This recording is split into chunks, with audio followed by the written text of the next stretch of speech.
In March 1953, the Pennsylvania Railroad Company published a brochure called A Pictorial Review of Progress on the Pennsylvania. Coming up.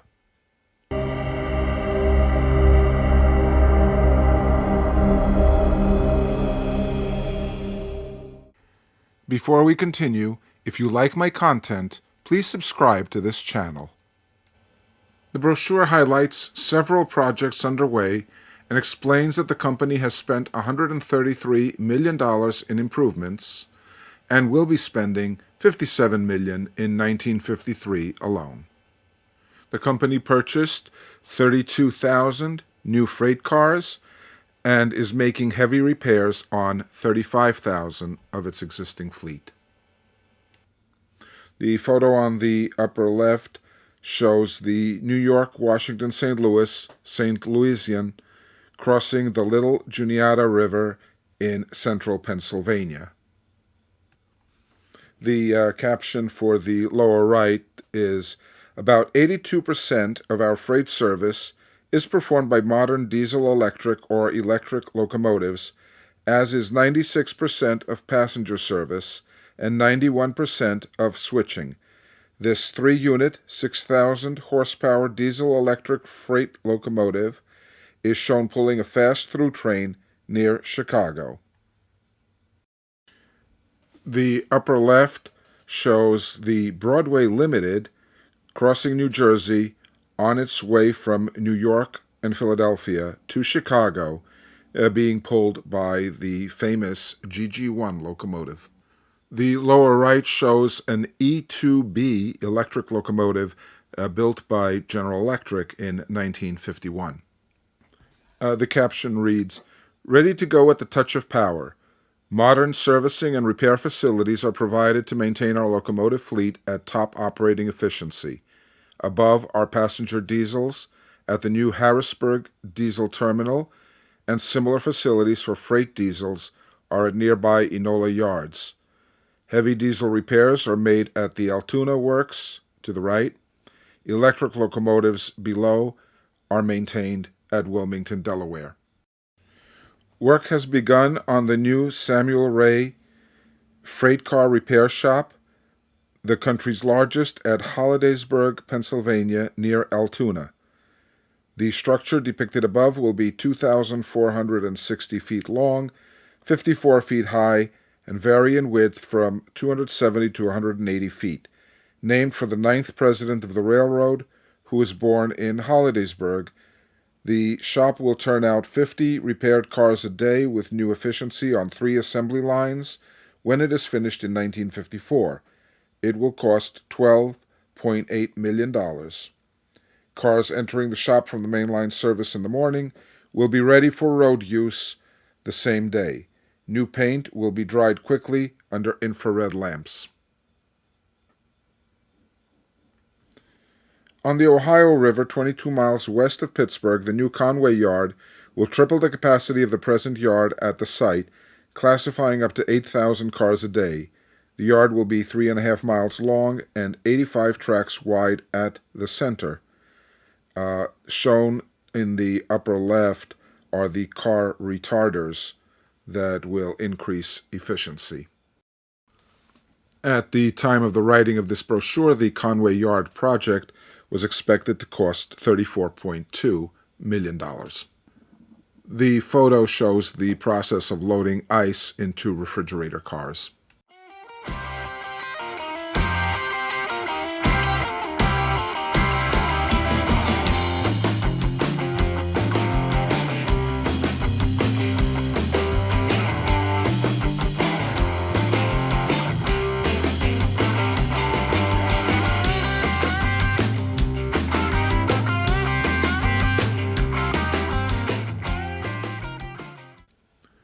On this page, we see improvements being made to the Pennsylvania station in Pittsburgh, including a new train shed.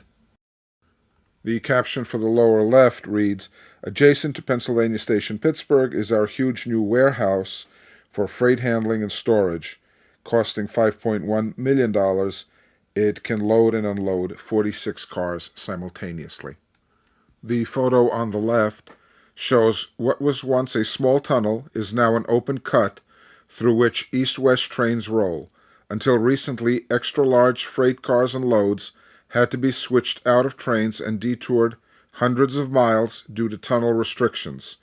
6 such tunnels were eliminated in the area at a cost of $10.6 million. The photo on the lower right shows a mechanical car wash.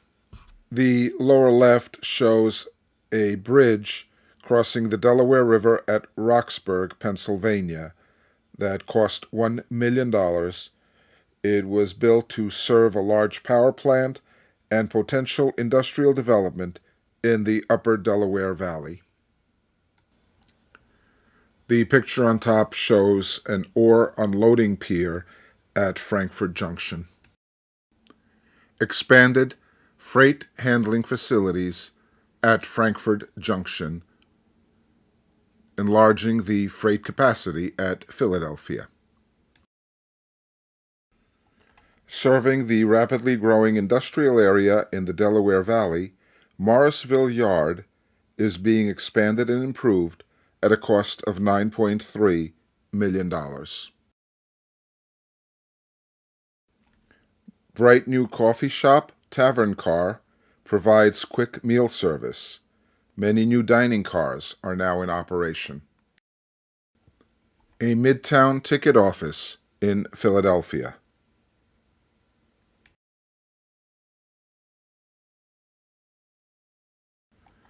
A car float in New York Harbor is depicted here.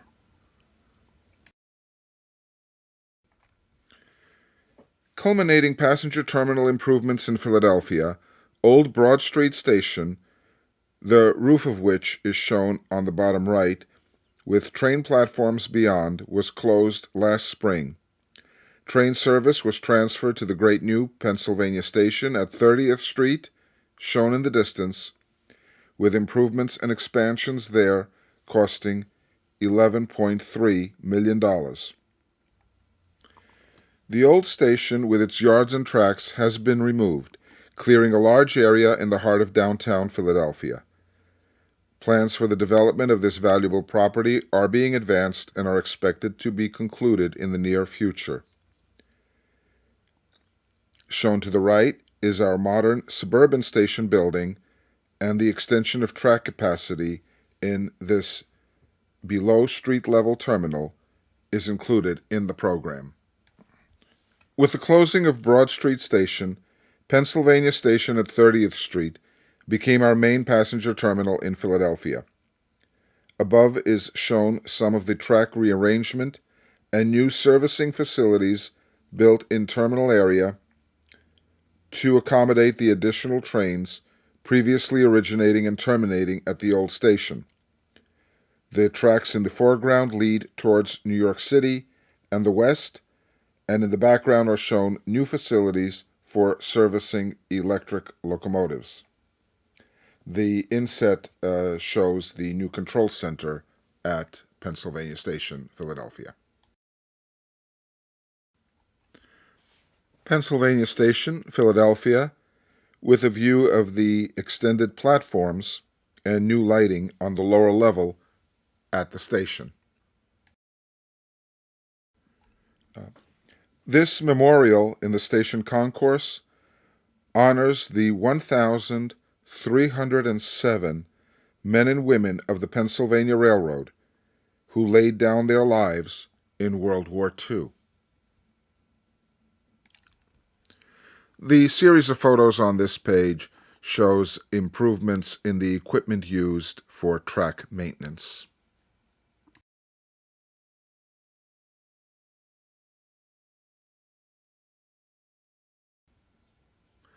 New equipment to facilitate freight handling.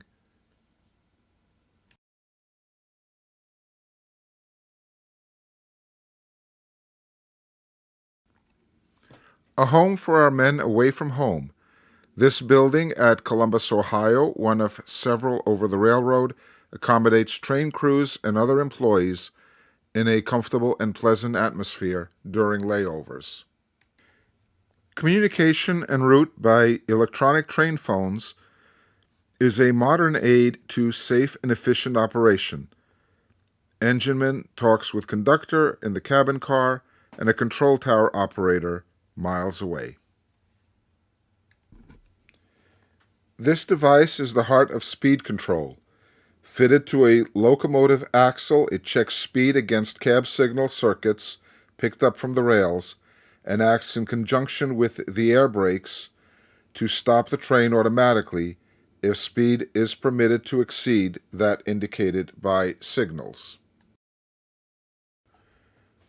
This is one of the spick and span storage rooms in the new dining car commissary at Chicago. In 1952, more than 1.6 million pounds of beef, poultry, and fish, 20 carloads of eggs, and 200,000 pounds of coffee were put aboard dining cars at Chicago, St. Louis, and Long Island City. The largest and strongest freight car ever built, at least through 1953, a super flat car to carry extra heavy industrial units, such as the turbo generator shown on the car, weighing up to 250 tons. More than 124 feet long, it is one of a number of heavy-duty special cars to serve modern industry. The brochure concludes with a picture of the afternoon Congressional as it rolls out of the Hudson River tunnels from New York on its fast run to Washington.